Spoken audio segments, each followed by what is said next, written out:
Assalamualaikum warahmatullahi wabarakatuh. Halo teman-teman, jumpa lagi dengan kami. Saya Muhammad Nurul Hajar. Dan saya Muhammad Firdaus. Apa kabar Bang Firdaus? Oh, kabar baik, alhamdulillah. Ini kapan hari ada yang menanyakan, Pak?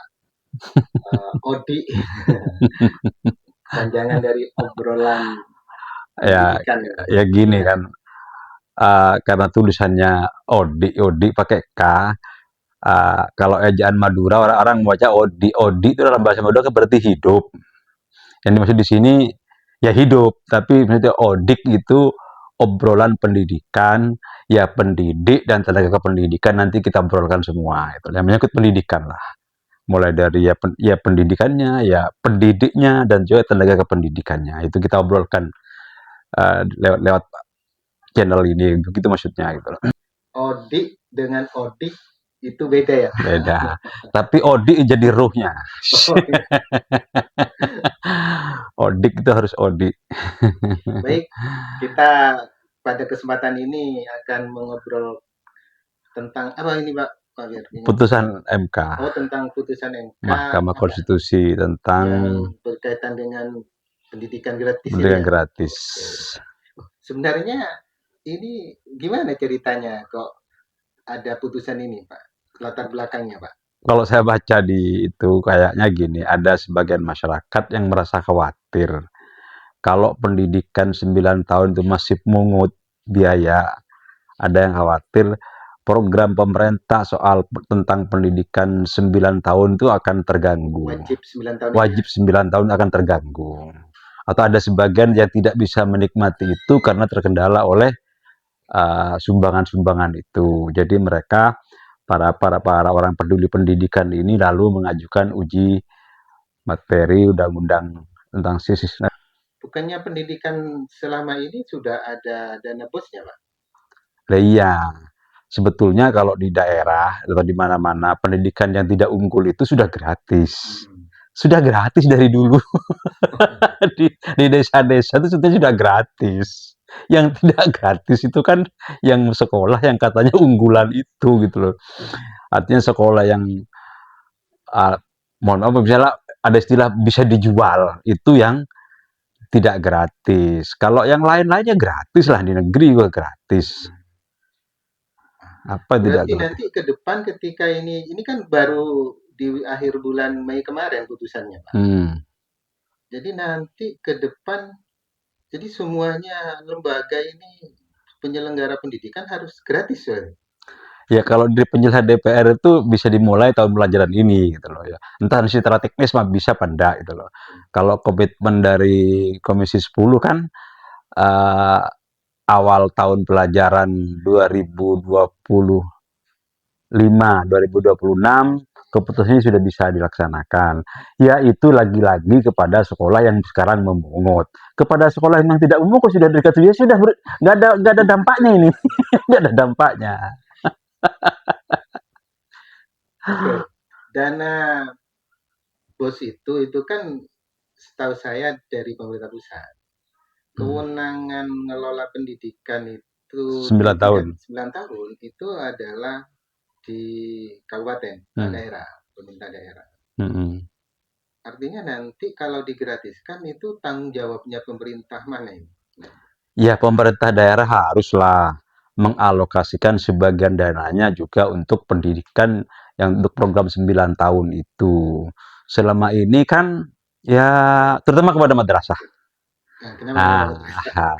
Madrasah ini saya pernah guyonan lah ya dengan bupati, khususnya di Sumeneb, karena saya orang Sumeneb, pernah guyonan bahwa madrasah ini hanya bertetangga baik dengan Pemda. Kenapa? Ya nggak dianggap anak oleh Pemda, hanya tetangga itu kadang-kadang ya dia ada kelebihan apa ya dianterin lah biasa gitu loh ya.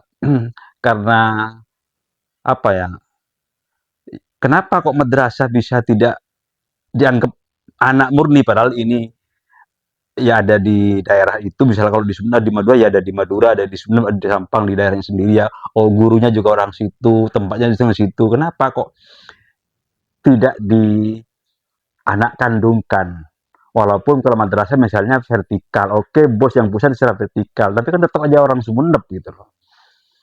Cuma bertetangga, misalnya seragam dapat. Bukannya sejauh ini pemerintah daerah itu sudah memberikan perhatian yang baik kepada teman-teman pendidik di madrasah dengan adanya bantuan juga dapat juga teman-teman Iya, itu. ya, makanya sebut itu tetangga. Jadi ada gawe, dapat bagian gitu. Dianterin. Kalau ibaratnya kita masak, ada pesta, tetangganya bagian diantar gitu. Hanya gitu menurut saya. Belum belum seperti menjadi anak kandung gitu loh. Oh, Madrasahnya khususnya. sudah Kita saya berharap. mau tanya. Dulu Pak Fir itu kan pernah jadi anggota Dewan Pendidikan. Hmm, Jadi itu berarti kan itu yang mengangkat kabupaten. ya, Berarti madrasah itu bagian dari wilayah Dewan Pendidikan atau bagaimana ini? seluruhnya sebenarnya semua sama gitu loh, semua sama. Ya tapi kan memang eh tidak ada. Yang saya ingat dulu begini sebetulnya. Kalau tidak salah ya, mohon maaf saya ada salah. Dulu memang ada larangan dari pemerintah pusat. Saya lupa zamannya Pak SBY atau semacam apa lupa. Ya. Mungkin zamannya Pak SBY. Ada larangan dari pemerintah untuk tidak memberikan bantuan kepada instansi vertikal. Misalnya contohnya kepolisian, kejaksaan, eh, apa Koramil apa itu yang banyak instansi pemerintah lah. Nah, Termasuk Kemenang. lah ya sekarang harus masuk Kemenak. Cuma sayangnya di aturan itu kok tidak dikecualikan lembaga pendidikan. Ini mungkin maksudnya agar polisi itu misalnya kenapa tidak boleh diberi kalau ada apa-apa biar tidak iwah pakai iwah dengan bupati. Nah, madrasah nih ketiban musibah ini dengan aturan itu sehingga semua bantuan dari ya tidak boleh gitu loh. Coba aturan itu misalnya dikecualikan kecuali lembaga pendidikan dulu dapat kok biasa kalau ada bantuan gedung madrasah dapat walaupun nggak ya kecanteng motor itu Cina lah gitu loh Pak. Kalau 10 8-nya sekolah 2-nya madrasah ya nggak apa-apa lumayan dapat loh sekarang malah enggak gitu loh sejak yang saya tahu saya ingat ya sejak aturan itu keluar. Tapi kayaknya bergesernya begini. Madrasah yang selevel dengan sekolah itu memang saya lihat sampai saat ini itu bukan ranahnya apa ya pembinaannya Dewan Pendidikan kalau di Sumeneb. Tapi yang menjadi apa ya termasuk bagiannya itu madrasah dinianya. Waktu itu begini, di Dewan Pendidikan itu kan sama dengan begini, itu komite sekolah, komite madrasah. Jadi himpunan-himpunannya itu ada namanya Dewan Pendidikan gitu loh. Ini mengayomi semua gitu loh. Walaupun hanya kebesaran nama daripada kewenangannya, namanya Dewan, gaya sekali namanya Dewan. Apalagi walau misalnya kalau anggarannya masih dititipkan di dinas, gimana orang yang mau dikontrol dititipi anggaran gitu loh, kan tidak masuk akal. Terus dengan di DPRD juga dulu zaman saya ya, nggak mesra-mesra banget gitu loh. Sehingga kita ngomong-ngomong apa aja tak pernah digubris sama DPRD kayak yang komisi kalau sekarang komisi E ya. Komisi E, sekarang komisi 4 mungkin. Yang ngurusin pendidikan itu. Jadi ke depan ini ada kemungkinan madrasah kalau benar-benar ini diimplementasikan bisa dapat dana dari Pemkab. Iya, harus dapat. Dapat. Ya kenapa? Apa payung hukumnya nanti? Ya itu lembaga pendidikan, madrasah kan lembaga pendidikan juga sama gitu ya. Dan sudah sudah ditegaskan madrasah dan sekolah, sekolah dan madrasah sama dia sudah tercetak jelas itu. Jadi Pemda mau tidak mau harus mengalokasikan dananya juga kepada madrasah. Oh, ini yang dididik, yang pendidiknya juga warga di situ gitu loh. Kenapa kok mesti dipisah-pisah? Artinya mau tidak mau bupati bisa harus mengalokasikan dananya juga untuk madrasah. Minimal sama lah dengan kalau SD dapat sekolah dapat uh, 10 ya madrasah sama aja saja. Oh sama-sama anak kok, sama-sama warga warga daerah itu kan gitu. Menurut pandangannya Pak Fir, kebijakan atau putusan MK ini sebenarnya angin segar untuk mutu pendidikan kita enggak ya? Sayup-sayup iya. Oh iya, iya. Sayup iya. Jadi Gimana, kan gimana? begini kan problemnya. Ini harus kita ngakui bahwa kendala sisi biaya menjadi kendala. Misalnya untuk melengkapi syarat pras terkendala biaya. Nah, kalau ini nanti Pemda lalu dengan senang hati lalu bantu urunan turut-turut bantu dengan dana, insya Allah lembaga pendidikan menjadi makin bagus kualitasnya karena apa yang mereka butuh sudah bisa terbeli. Tentu saja kontrolnya harus bagus lah. Kan selama ini misalnya ya, alasan kalau tidak punya lab karena kan tidak ada dananya. Tidak punya perpustakaan karena tidak ada dananya. Nah, besok-besok setelah pemerintah kabupaten itu menggelontorkan dana juga, ya harus lengkap ya. Tidak ada lagi alasan uh, pemerintah apa alasan lembaga pendidikan baik sekolah atau tidak lagi alasan tidak punya anggaran. Jadi sarpras harus lengkap kan gitu. Baik, sarpras harus lengkap Harus dengan lengkap. adanya biaya tambahan Tambahan silabus gitu. yang kita Kayaknya harapkan. gitu. Bukan adanya deh, Pak. Dana harapan yang kita harapkan dan dana tambahan yang kita harapkan. Mesti kita berharap. Sarana apa yang paling penting saat ini itu yang harus ada? Sebutkan 3 saja, apa kira itu? Ya perpustakaan pertama. Harus ada, mutlak harus ada Kenapa itu. kok harus perpustakaan? Dari orang mau pintar dari mana kalau tidak baca buku gitu loh. Mengandalkan keterangan guru. Ya, guru kan hanya bicara berapa jam sehari gitu loh. Jadi mesti perpustakaan harus hidup. Ya perpustakaan sekolah. Kalau di sekolah dasar khususnya, dulu pernah ada bantuan perpustakaan, tapi berupa gedung perpustakaan. Sekarang di banyak tempat gedung itu malah jadi kantor. Jadi nggak jadi perpustakaan, jadi kantor. Walaupun dulu itu namanya pembangunan gedung perpustakaan, tapi sekarang bisa dicek sebagian besar itu jadi ruang kepala kadang-kadang. Jadi kantor lah pokoknya, nggak jadi perpustakaan. Dulu hanya gedungnya saja berarti, tidak ada bukunya? Iya, hanya gedungnya. Kan selalu begitu ya. Kalau ada istilah pembangunan perpustakaan, hampir pasti, selalu ke fisik. Sama dengan kita kalau ada mata anggaran berbunyi peningkatan kualitas guru, pasti lalu ada acara diajarkan tentang cara mengajar. Akhirnya makanya saya bilang ini sampai lama-lama kata istilah Ramatura lama-lama menjadi lebih sodu kurang tajin. Karena diajarin bagaimana dia bisa metode mengajar terus sementara yang diajarkan nggak pernah ya lebih sodu kurang tajin gitu lama-lama begitu gitu kalau gitu terus gitu. Itu yang pertama harus diharapkan perpustakaan kita benahi. Iya. Terus yang berikutnya? Iya, lab itu juga harus ada. Lab lah. Lab bahasa. Ya lab bahasa, ya lab apa? Kalau yang biologi itu ya harus ada lah. Lab IPA ya. Lab IPA harus ada. Supaya anak tidak verbalis. Yang berikutnya apa lagi, Pak? Kan sudah 3. Sebetulnya begini, perpustakaan ya penting. Pertama perpustakaan. Ada lab. Ya, sarpas yang lain. Apa itu yang lain ya? Terutama gini. Saya dulu menambahkan begini. Multimedia ya.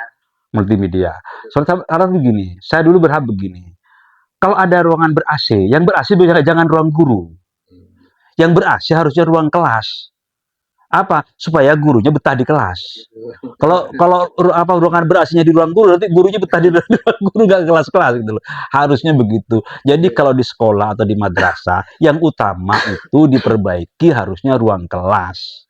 Bukan ruang kepala sekolah, bukan ruang guru, tapi ruang kelas yang harus nomor satukan. Tapi yang sekarang terjadi malah terbalik.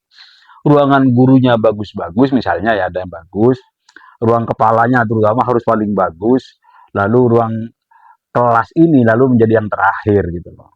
Ya ada sekolah yang seperti itu, saya lihat madrasah ada seperti itu, yang cara yang betul nyongap gitu. Hanya di bagian muka aja yang bagus, tapi yang kalau agak besar yang belakang-belakang malah bangkunya jelek gitu loh. Ini enggak inilah, harusnya yang utama karena ini sekolah, yang utama harus ruang kelas. Bikin supaya anak betah di kelas. Yang di ruang kelas malah kipas, itu pun kipasnya sudah jelek. Kalau di ruang kepala malah ruangannya ber-AC. Akhirnya ruang kepalanya itu kan mungkin bertahap ya. Bertahap. Mudah-mudahan begitulah. Yang besar-besar dan yang punya duit bisa diusahakan agar ruang kelas kalau ber-AC ya ber-AC gitu loh. Jadi anak nyaman di kelas kan. Jadi sebenarnya sejauh ini kalau lembaga ada yang minta biaya pendidikan lagi untuk kebutuhan operasional di sekolah atau madrasah untuk meningkatkan fasilitas, berarti kan sah-sah saja, Pak. Ya bisa saja, nggak apa-apa, memang kurang kok. Ya artinya begini loh, selain itu ya juga honornya guru. Honor guru ini kan masih memprihatinkan. Itu sudah puluhan tahun yang disuarakan, agak mereda sedikit ketika ada sertifikasi baru mereda. Tapi sungguhnya guru yang non sertifikasi sudah dibayarnya sedikit 200 per bulan, masih terimanya per tribulan. Memangnya makan itu bisa dirapel. Oke. Tanggapan masyarakat sejauh ini tentang putusan MK ini bagaimana sebenarnya? Ya kayaknya biasa-biasa saja. Kenapa kira-kira ya? Ya kan gratis, sudah gratis kok dari kemarin-kemarin. Jadi nggak kaget lah. Nggak kayak dulu ketika mau sertifikasi, baru orang ngomong. Kalau soal pendidikan gratis, dari dulu sudah gratis kok. Bukan pemerintah yang menggratiskan tadi kan. Kan kayaknya kebijakan sekolahnya sih yang gratiskan bahasanya itu. Iya, karena ya ini juga dalam rangka anggaplah persaingan pasar. Itu kan sekolah tahun kemarin sejauh ini kan gratis itu kan kayak branding sekolah. Iya. Kayak persaingan kan saya bilang kayak persaingan pasar. Ada sudah gratis, dibelikan seragam, antar jemput lagi. Ada yang begini, banyak yang begini. Ini ternyata usut punya usut, ya sebagian. Ya mohon maaf, saya nggak ngerti soal ikhlas dan ikhlas kan soal di hati gitu ya, soal di hati nggak bahas ke situ. Ya tapi yang terasa di perbokan ini kan soal persaingan. Bagaimana menghimpun menghimpun murid sebanyak-banyak, karena itu ya mohon maaf kadang-kadang kayak kernet gitu loh. Jadi orang itu nggak dihitung orang, dihitung uang. Kalau ada 10 kali sekian sama dengan sekian gitu. Makanya sekarang problem terbesar di madrasah itu, atau di sekolah, bukan madrasah, lembaga pendidikan semuanya, tidak ada anak yang tidak naik. Karena pihak lembaga yang punya bakat di madrasah ataupun di sekolah sama-sama takut. Takut berhenti. Nanti kalau berhenti kekurangan income. Bener.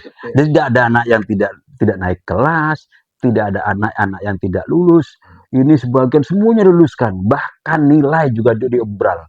Sehingga sekarang dapat nilai 8 itu sudah bukan apa-apa gitu loh. Orang tidak heran, mau 9, mau 10, orang tidak heran sekarang gitu. Itu saja berbeda. Dengan di zaman saya dulu tahun 85 saya tamat 3 itu saya dapat rata-rata 7 saja. Saya dijajah rata-rata 7. Saya masuk sekolah swasta, perguruan tinggi swasta. Sudah yang nilai rata-rata 7 tidak tanpa tes tertulis. Ini 7 loh. Sekarang 8 nggak ada orang yang hargai. Ini problemnya. Jadi kadang-kadang ada problem ketika ada bos lalu seperti itu. Maka ada sebagian masyarakat mending bos ditutup saja, nggak usah ada bos saja. Ada yang suarakan begitu karena katanya di bawah menjadi tidak sehat gitu loh. Jadi ini bukan rahasia bahwa terjadi jual beli. Untuk mendapatkan murid itu jadi jual beli. Ada yang bayar 500, beneran ini, Pak. Ini kalau benar-benar diimplementasikan nanti putusan MK ini udah bisa berdampak lebih kurang ya, bisa kemungkinan bisa 2. Gimana? Maka kita nyarankan begini menurut saya. Penerima bos atau penerima manti dalam pemerintahan itu harus bersyarat. Ada ketentuan. Misalnya, harus ada ketentuan. Kalau enggak nanti orang mohon maaf ya berlomba-lomba bikin lembaga pendidikan semua gitu, tanpa harus ada jelas lah, jelas aturannya. Misalnya salah satunya, yang boleh menerima misalnya jumlah siswanya harus sekian, misalnya begitu, harus ada syaratnya. Bukan, kalau persoalan mendirikan lagi itu kan sekarang sudah ada moratorium, tidak ada Ya, mau dibuka lagi. ya moratorium kan bisa aja nanti moratoriumnya dicabut kan buka lagi. Mungkin ada alternatif yang lain.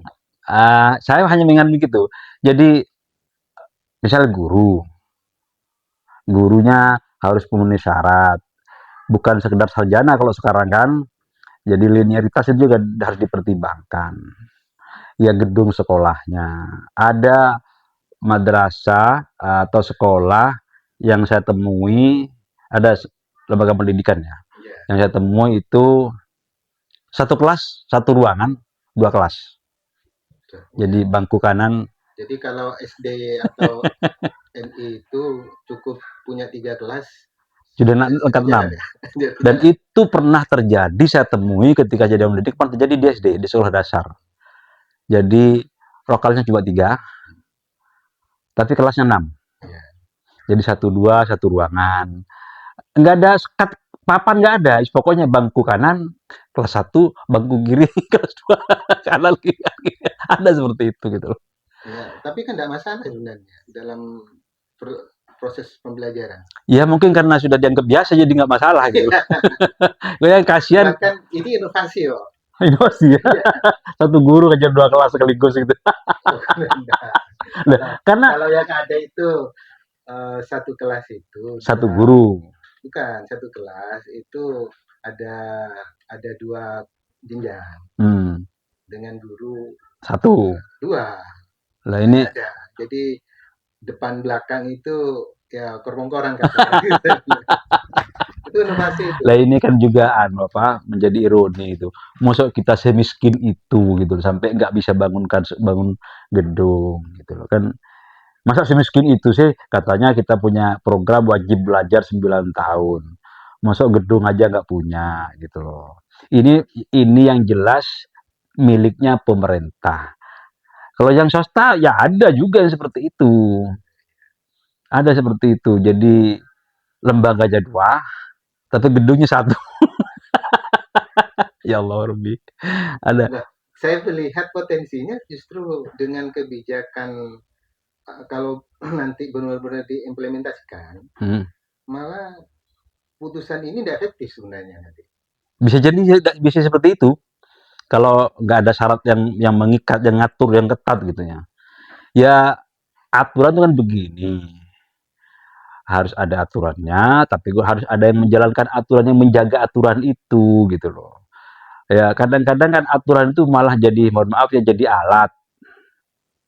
Misalnya untuk dapatkan penghasilan.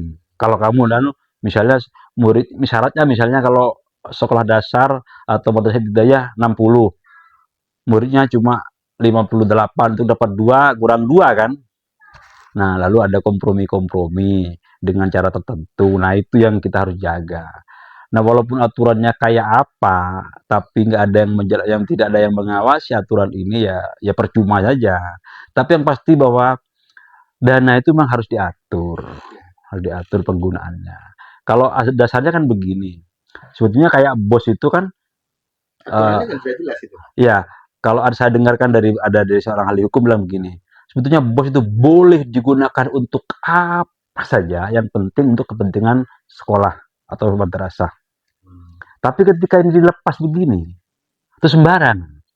Misalnya beli sepeda motor, alasannya ini Pak dipakai untuk ke madrasah atau untuk ke sekolah. Saya pernah tanya, coba sampai dihitung, seberapa banyak sampai pakai untuk kepentingan sekolah dan kepentingan pribadi gitu. Punya pribadi. Ke sekolah cuma janji tuh, ke sini dari rumah ke sekolah mungkin hanya butuh 5 menit atau 10 menit selesai.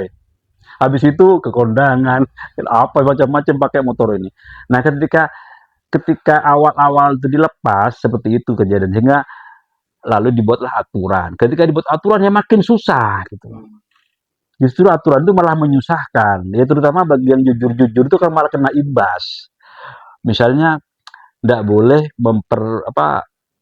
membeli bangku misalnya, nggak boleh mebeler, pengadaan tidak boleh, yang boleh hanya memperbaiki. Loh kalau ini kurang, nggak rusak kok kurang. Akhirnya kan dibuat akal-akalan gitu loh. Bagaimana dibuat seolah-olah memperbaiki, padahal yang benernya membeli mengadakan. Nah, kalau misalnya kurang bangku 2, kurang bangku 3, bangkunya bagus-bagus semua, kok apa yang mau diperbaiki? Kan menjadi bingung gitu kita. Ini menjadi susah ketika kalau ndak digituin malah digunakan untuk yang lain. Misalnya rehab juga ndak boleh.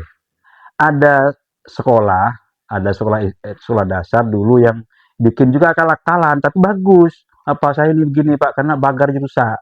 Lalu dia buat pagar. Artinya dimanfaatkan untuk kepentingan masyarakat.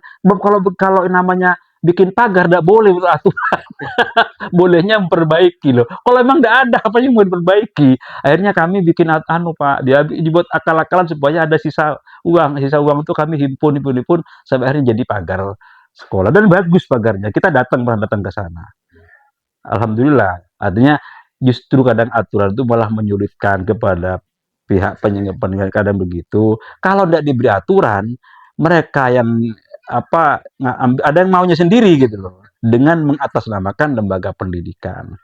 Jadi maka perlu selain ada aturan, dia perlu yang jaga aturan, yang mengawasi aturan ini laksanakan benar pada itu loh.